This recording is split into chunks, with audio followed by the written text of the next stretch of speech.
안녕하세요. 거친 힐링 28강입니다. 오늘은 또 잔소리야. 혹시 제가 하는 말이 잔소리로 들리실까 걱정이네요. 사실 이 말은요, 어디에서나 자주 들을 수 있는 말이죠. 직장에서까지도 들을 수 있어요. 그렇지만 이제 부부 사이나 부모 자녀 사이에 더 많이 들을 수 있게 되죠. 잔소리도 아닌 소리를 좀 했는데, 잔소리 좀 하지 마. 알아서 할게. 이렇게 이야기하는 경우 많죠. 또 우리는 뭐라고 생각하나요? 알아서는 무슨? 그렇지 않아요? 알아서 안 하니까 잔소리 하는 거죠. 사실 잔소리 좀 해야겠다 하고 잔소리하는 경우는 별로 없잖아요. 그 참 사랑하기 때문에 그냥 말하는 거죠. 잔소리 좀 하지 마까지는 그래도 참을 만한데요. 이 말을 찡그리고 휙 돌아서서 제 방문을 쾅 닫는 거 참을 수 없죠. 말도 하기 싫다. 대답도 하기 싫다는 바디랭귀지 정말 화가 나죠. 소통을 할 때 가장 영향을 받는 것은요, 바디랭귀지, 몸짓이거든요. 몸짓이 55%예요. 낱말 7% 정도, 목소리, 억양, 음성 이런 거요, 38% 정도니까 비언어적인 몸짓에 더 화가 치미는 거죠. 나는 그냥 염려가 돼서 뭐 코로나 조심하고 등등등등 하잖아요. 남이 자식이나 남이 남편이면 그러겠어요. 근데 이제 뭐 남편은 남이 편이라고 또 하더라고요. 왜 우리 집 식구들은 내 말을 잔소리로 들을까요? 나는 왜 잔소리로 들리는 말을 할까요? 사실 잔소리로 들리는 말에는 반드시 해야 한다는 지시요, 요구가 많아요. 핸드폰 꼭 공부 좀 해라. 신발 좀 똑바로 벗어놔라. 틀린 말은 아니죠. 옳은 소리는 옳은 소리인데 기분 나쁘게 하는 경우는 없을까요? 반드시 고치기를 요구하는데 고쳐지지 않으면 그러면 뭐가 생겨요? 점점 감정이 생기는 거죠. 도대체 몇 번을 말해야 듣는 거야? 도대체 왜 안 들어먹어? 말이 점점 길어지고요. 한 말을 자꾸 반복하게 되는 거죠. 몸짓 언어 강해지고요. 이게 잔소리인 거예요. 자, 그럼 잔소리를 좀 정리해보면요. 말에 요구성이 있다. 말에 감정이 섞여 있다. 음성 억양이 높아진다. 몸짓이 거칠어진다. 이게 바로 잔소리라는 거죠. 참 어렵죠. 그런데 사실 언어가 잘 통하지 않는 건요, 바벨탑 사건부터였던 것 같아요. 언어가 통한다는 것은 생각이 통한다는 것이죠. 인간은 언어로 바벨탑을 쌓아요. 언어의 힘이 그만큼 강력하기 때문에 조심히 사용해야 되는 거죠.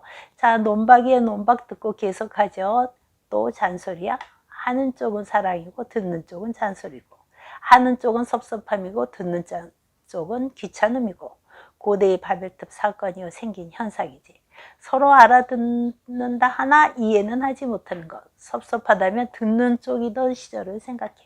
귀찮다면 너도 곧 하는 쪽이 된다는 걸 명심하고.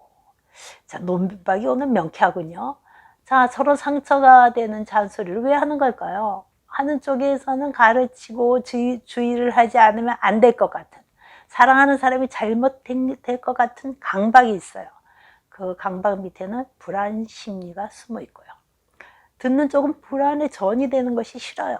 또 자신의 효능감, 나 스스로 할 수 있다 하는 것을 믿어주지 못하는 게 너무 화가 나고 싫은 거죠. 그래서 듣는 쪽은 화가 나는 거고, 하는 쪽은 듣는 쪽이 계속 자신의 말을 안 듣는다고 생각하면 자신은 무시당했다고 생각해서 화가 나는 거죠. 여기에는요, 어떤 비합리적 신념이 있는지 한번 우리 찾아보도록 하죠. 그동안 우리는 비합리적 생각에 대해 많은 이야기를 했는데요. 자가 치료를 해야 하기 때문에 이제는 스스로 내 생각을 한번 논박할 수 있어야 하는 연습을 좀 해보는 것도 좋을 것 같습니다. 자, 잔소리하는 쪽부터 한번 찾아볼까요? 우리 가족은 반드시 내 말을 들어야 하고 내 말대로 해야만 한다. 그렇지 않으면 나를 무시하는 것이다. 자, 어떻습니까? 자, 다음은 잔소리를 듣는 쪽 한번 해볼까요? 나를 귀찮게 하는 것은 참을 수가 없다. 침범당하는 것은 싫다. 나를 믿어주지 않는 것은 나를 무시하는 것이다. 자, 여기서 잠깐만요. 듣는 쪽의 마음을 좀 읽어볼까요? 초등학교 2학년 아이의 글인데요. 한번 들어보세요. 제목은 푼수뻐꾸기입니다. 우리 집 시계의 뻐꾸기는 아주 푼수 뻐꾸기다. 나오지도 않고 울고 5시인데 9번 울고 7시인데 10번 운다. 이상할 것도 없다. 왜냐하면 원래 그렇기 때문이다. 오늘 뻐꾸기 시계는 숙제가 안 끝났는데도 울었다. 나는 그 뻐꾸기가 얄미없다. 푼수 뻐꾸기 시계는 우리 엄마와 꼭 닮았다. 맨날 잔소리하는 엄마와 똑같다. 재밌죠? 한 편 더 할게요. 제목은 게으름뱅이. 나는 게으름뱅이다. 엄마가 야 빨리 해. 나는 네 하고 대답만 할 뿐 말을 듣기 싫다. 이 바보야 빨리 해. 너 때문에 엄마가 일을 못하잖아. 또 네 대답만 할 뿐. 이 천치야 빨리 해. 내가 천치면 바보짓 하지 공부해요? 엄마는 아무 말 없음. 짬짬짬이에요. 하지만 이 끈질긴 싸움은 계속되고 있다. 엄마는 지겹다고 했다. 누구는 안 지겹냐 바보야? 자, 여러분 언제 이 지겨운 싸움이 그칠까 생각해 보기로 할까요? 나에게 있는 불안과 염려를 한번 체크해 보세요. 나에게 불안이 있다면 내려놓고 듣는 쪽을 한번 믿어주세요. 스스로 할 수 있다는 자기 동력, 동기력, 실행력, 판단력, 성취력 등을 믿어주는 거죠. 둘째는요, 감정을 좀 빼고 사실만 이야기해 주세요. 억양 목소리 낮추시고요. 셋째는요, 길게 반복해서 이야기해도 소용이 없다는 거 좀 아셔야 돼요. 한 문장으로 단호하게 말하세요. 단호하게요. 자, 이해를 돕기 위해서 고등학교 남학생이 쓴 걸 하나 소개하죠. 제가 부모님께 요구하고 싶은 상황은 먼저 다른 아이들과 비교하지 말아 달라는 것입니다. 자꾸 비교해서 말하는 것을 들으면 의욕이 상실되고 짜증이 나서 오히려 더 하기 싫어집니다. 그 다음은 자잘한 말씀, 너무 길게 하지 말아 달라는 것입니다.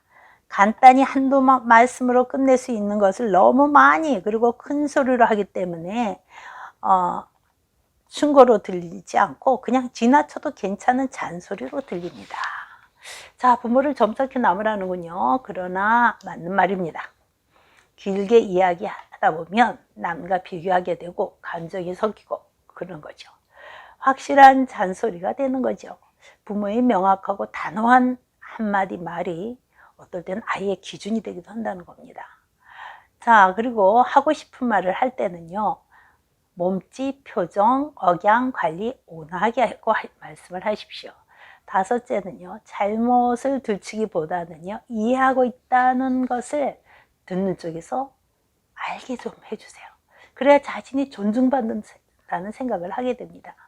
듣는 쪽의 행동을 고치려는 그 성급한 태도가 오히려 아이들이 실천력이나 해야겠다는 동기유발을 막는 거죠. 우리도 어렸을 때 그랬잖아요. 뭘 좀 해볼까 하는데 엄마가 야, 뭘 해라 이러면은 안 하고 싶은 거 있잖아요. 내 생각, 내 판단, 내 행동에 개입한다고 생각하면 하기 싫은 거. 그래도 우리 가족은 내 말을 잘 듣는 편이다. 그래서 이것이 다 내 잔소리의 공로다. 이렇게 생각하시는 분이 있다면요. 다섯째로 넘어가서요. 혹시 내 말을 잘 듣고 그러는 그 자식들이요. 나는 부모를 자꾸 잔소리하게 하는 나쁜 아이이기 때문에 부모 뜻에 맞춰 살아야 해라는 쓸데없는 죄책감이나 자신보다 남의 태도에 민감하게 반응하는 사람으로 살 수도 있게 된다는 것을 명심하시기 바랍니다. 자, 여러분 어떻습니까? 어렵죠? 모든 인간관계에는 학습과 훈련이 필요한 겁니다. 자, 아예 입 다물고 살아야겠다는 말 하지 마세요. 입 다물면요, 나에겐 무관심하다는 소리를 듣게 되고 무관심보다는 잔소리가 더 낫다라는 소리도 듣게 됩니다. 자, 한 주간도 잔소리 조금 하시고요. 다음 강의에서 뵙겠습니다. 감사합니다.